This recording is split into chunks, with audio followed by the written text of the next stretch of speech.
First, give credit to Louisiana Tech for playing a tremendous basketball game. I think both teams put on a terrific offensive display. I can speak for our team. We're not usually known for that, but both teams shot the ball extremely well. And usually in those situations, it's almost like whoever had the ball last was going to win this basketball game. It was big shot after big shot. And I think they beat us at that game. Unfortunately, that's more to their liking. It's not typically how we play. But I thought, unfortunately, we got caught up in a style of play that really didn't benefit us today. That being said, we had the lead. I thought we had the game where we wanted it late in the game. But we had some faulty execution down the stretch. And they came up and made a big shot to get them the eventual difference in the basketball game. But I was extremely proud of our kids and their effort. I thought our student body today was outstanding. There was so much excitement surrounding this ESPN BracketBuster event, and I want to thank ESPN for including us. It's a terrific event, and you can see how much excitement it brings to all the students, not only to our players, but also all the campuses throughout the country. It's a fabulous idea, and we're so grateful to be included. Bill, I know probably the last minute and a half probably didn't go where you would have preferred. Can you just take us through, the bank shot that goes in?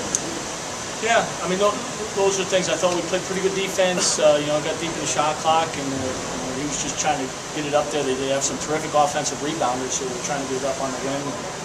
Sometimes, that's the way the ball bounces, I guess. I mean, it's just a, unlucky bounce, but we got to give them credit. The kid stepped up and made a huge shot. The way that guy was making shots, I'm talking about Andre Brown. It seemed like he didn't want to get to the end of the game with a shot and the ball in his hand, I would think. Right. They gave us. I thought both teams were a little fatigued towards the end, and so just challenging shots was difficult I think for both teams. And he got a. I thought we'd get up and challenge that one. One of the ones we did challenge, and still was managed to put the ball in the basket. And then of course Matt gets the ball, and then gets called for what seemed to be a pretty questionable call on that. It looked like he slid, across the You never know. Those are bang plays. We referee in practice, so I know how difficult that job is. And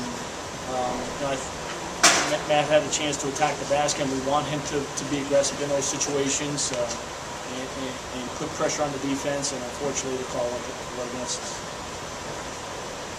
I'm surprised in the last 5 seconds. I mean, you got off as many shots as you did at the basket, with a chance to tie.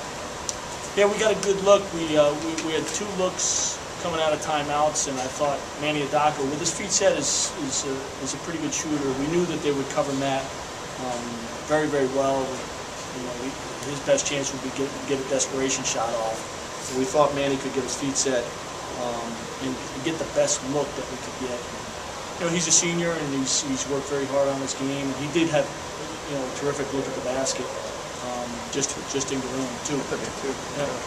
So you weren't sitting going, no. No. Matter of fact, we played a game early in Manny's career where he made a 3 against Maryland to put it into overtime in a similar situation. So he does it in practice, and we ran a little play for him to kind of get open. And he was wide open.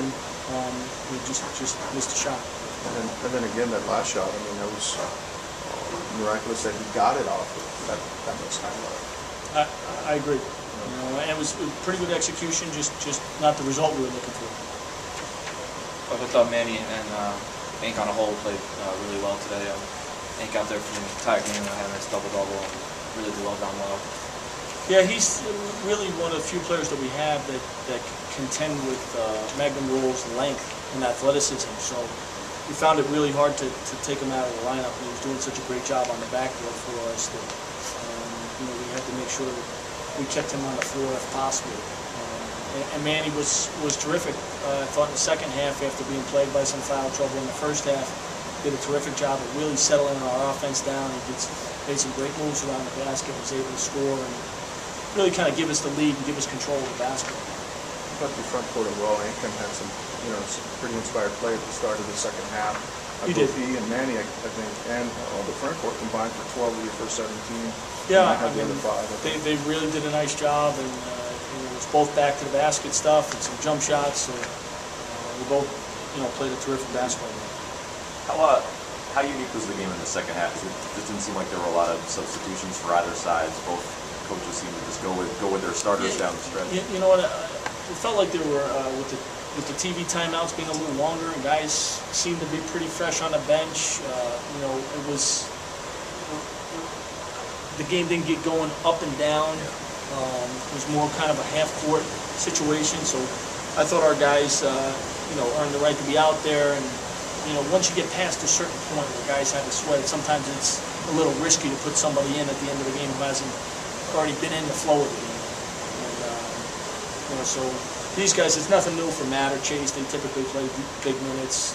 Ink and Manny sometimes maybe that'd be a little extended. But we felt, at the time that gave us the best chance to win. Bill, in grand scheme of things, when you look at the environment, and you played another incredible atmosphere with ESPN here and BracketBusters game.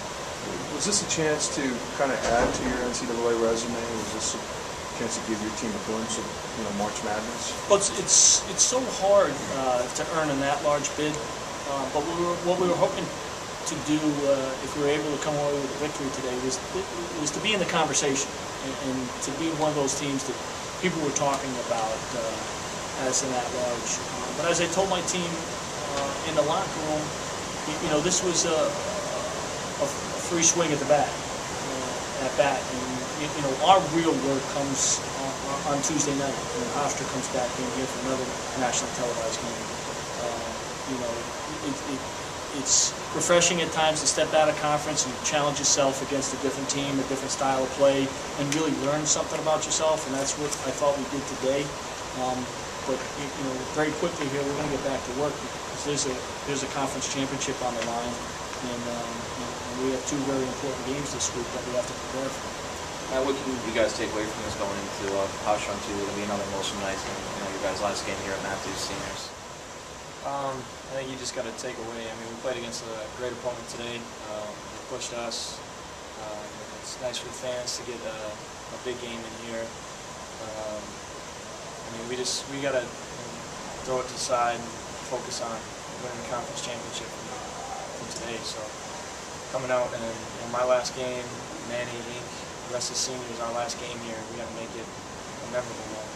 Is that something you've really thought about how your last game, home game in the Northeastern uniform is going to go? Or is that something that the closer you get to game time, maybe the more you let it start? I think the closer you get, then it'll start to kick in a little bit. But you definitely think about it. But it's not something that you don't have to do anything different. You just go out there and play. Matt, take me through the last 5 seconds. You get a chance to get off a shot, but what did they do differently? In those last 5 seconds that they didn't do before? I think it was Gibson. He was kind of all over me, tagged me around. We staggered away. I went to the corner, and we knew that they would kind of run with me, and it was him. And then one of the guys that was guarding the ball jumped at me. Manny got open. He got a good look, just missed it. And then I think Ink got a hand on the ball, tipped it out. Chase came up with it, stepped back. It was a desperation shot, but he had a good look.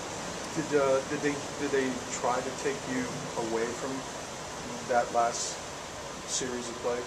I think it seemed like they focused their attention on you not getting the ball. Yeah, I think I hit a few shots earlier. They didn't want me to get one off and have a decent look at the basket, and that's what we expected. So we went to Manny, and he had a great look.